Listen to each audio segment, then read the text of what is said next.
So that's it. That's how our minds work with hypnosis. It's true. It's all true, too. So I know that you and I could probably talk about 2.5 days on that. I know, on just topic. that one subject alone. It's a whole day. I mean, I can go on for a whole day about that, yeah. So that's just a brief overview. If you have any questions at all about anything that we talk about, please feel free to email us.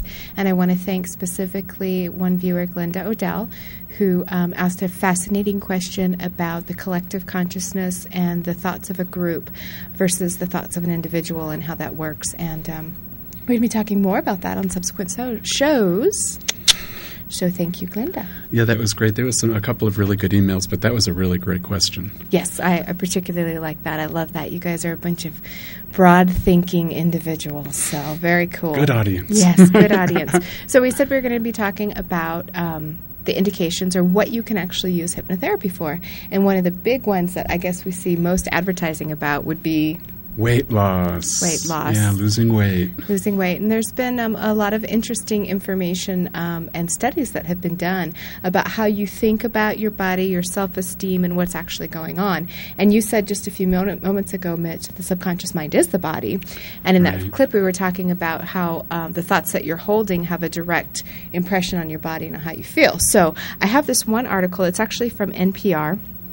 And this was released in January 3rd, 2008, so much earlier this year. And I have a multiple choice question for you. Oh, good. Okay. A test. I love tests. A test. So let's pretend, we get to pretend, so let's pretend that it's January 3rd, 2008 or January 3rd, 2009. So the holidays have passed. Okay. We've done the Thanksgiving. We've done the Halloween candy. We've done the Christmas feasts. We've done the New Year's black-eyed peas. Mom, I will eat black-eyed peas this year. She says I have to do it for good luck. For the holidays. For the holidays, right. And it's good luck for the New Year to eat black-eyed peas. So is that true? Okay, I'm going to have to remember that. That's what my mom says. Okay, well, and I love your mom. I believe everything she says. Every year I turn my nose up to it. So this year I'm going to go for black-eyed peas. Okay. Okay, so it's after all of the feasting, and you're feeling a little engorged around your middle. Okay? So it's January 3rd, and you go, something is happening right here after all of those feasts. So what should you do? A, should you hit the gym? B, make a solemn pledge to never ingest another sweet for as long as you live? That's not going to happen. Yeah. C, hit the gym and make a solemn pledge to never ingest another sweet for as long as you live. Or D, sit around on the couch eating chocolate bonbons or coffee ice cream while genuinely believing that you are getting a lot of rigorous exercise. D. I'm going, you know me. Yes. I'm going for D. Absolutely. Now that might sound a little bit wacky for some people, like big deal. So you're eating and you're thinking you're getting exercise. What's that going to do? Ha-ha. Ellen Langer, a Harvard psychologist, did a study on hotel maids to find that what you think about exercise and how much your body is getting actually has an effect on your body. You know, I've heard this. I've heard this report. This is really great. Yeah, good. so I'm glad you brought this. She found that most hotel maids, all day long they're lifting vacuum cleaners, they're moving around, they're cleaning, they're active all day long. But when she took a group of 82 hotel maids, and 67% of them believe that they got no exercise. That's what they put down because their perception of exercise was something different than what they did in their daily job. So I'm making up that their perception must have been like going on a walk or going to the gym or some like vigorous exercise with weights or actually setting that intention for exercise. Right, when you have that like, okay, I am exercising now rather than, you're moving your body during the day kind of thing. Right. More than a third of them. So in this survey, getting my talking voice back. It feels like a Monday today, it doesn't it? Yeah, it feels like a Monday. I'm getting into it. Thank you for your patience.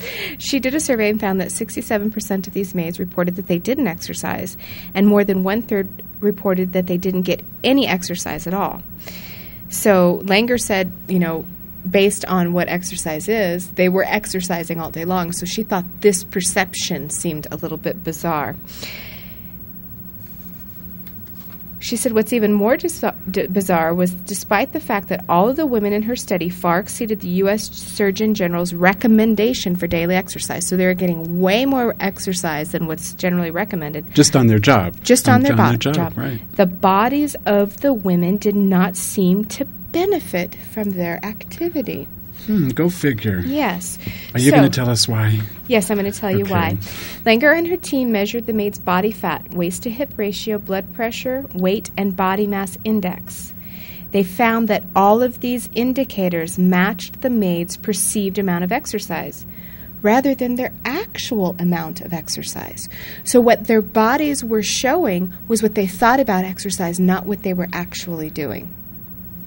So, because, I think it was last week or the week before, you were saying that the subconscious mind doesn't really know the difference between fact, what you imagine vividly in your mind, and what's real. So this is a really good example of that. Right. So the reality of the situation is that they were exercising enough that their bodies should have shown that, but what they believed was that they weren't exercising at all because their definition of exercise was something different than what they were doing. So their subconscious mind was acting out what they were thinking. Exactly. Yeah, that's excellent. Mm-hmm. That's so only one exactly on this show, and that's the only one you're going to hear. We don't have a winner yet from our contest from the other show, by the way. So anyhow, earlier I said it was 82 maids. It was actually 84 maids. She divided them into two groups. With one group, researchers carefully went through each of the tasks that the maids did each day, explaining how many calories those tasks burned. So they were educating the maids. They were informed that the activity already met the Surgeon General's definition of an active lifestyle. The other group, so the other 42 people, were given no information at all. A month later, they went back to take the physical measurements again and were surprised by what they found. In the group that had been educated, so they were told how much they were actually exercising, there was a decrease in their systolic blood pressure, weight, and waist-to-hip ratio, and a 10% drop in overall blood pressure.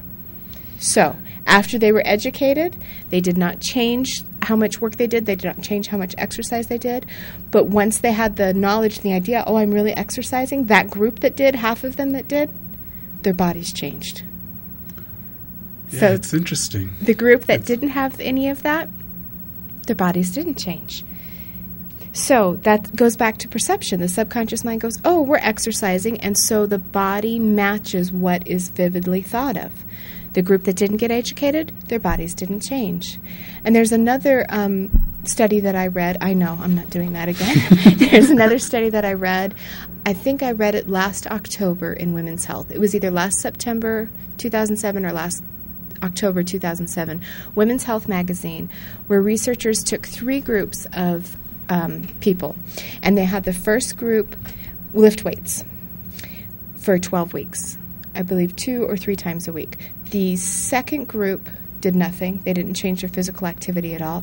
And the third group vividly imagined that they were lifting weights, but they didn't go to the gym. They didn't do any extra exercise. 12-week study. At the end of 12 weeks, the people who did nothing at all lost 0.2% muscle mass. Okay, so their bodies, the muscle began to atrophy by having no exercise at all. The group that physically went to the gym and lifted weights, they gained 5% muscle mass, so they built muscle. And the group that vividly imagined that they were, so in guided imagery, or which is kind of a form of hypnosis, using your mind, vividly imagining that they were lifting weights, had a 4% increase in muscle mass. Wow. So actually vividly imagining that you're doing something, the body doesn't realize it's not happening out there. And responds. And responds perfectly. I know we talked a little bit about that with when we were talking about the Olympics, how some Olympic athletes were tested with really sophisticated biofeedback machines, and it was the same kind of response. They had half the team was actually running out on the track, and the other half of the team was imagining they were out running on the track, and the half of the team that was imagining the same muscles were firing in the same sequence at the same time as the people who are actually out on the track running. So the body just responds to the mind, is really, to the thoughts and the imagery. It's so great. And whenever we teach classes and we bring up these statistics, I just love the reaction of the audience, because they're almost like, this sounds too good to be true, because we kind of have a social meme or a social idea that to lose weight or get the body that you want is like all this like no pain, no gain, struggle and strife. And actually, when you apply hypnotherapy and talk directly to the subconscious mind without that critical factor in the way saying this isn't going to work, then people have amazing results.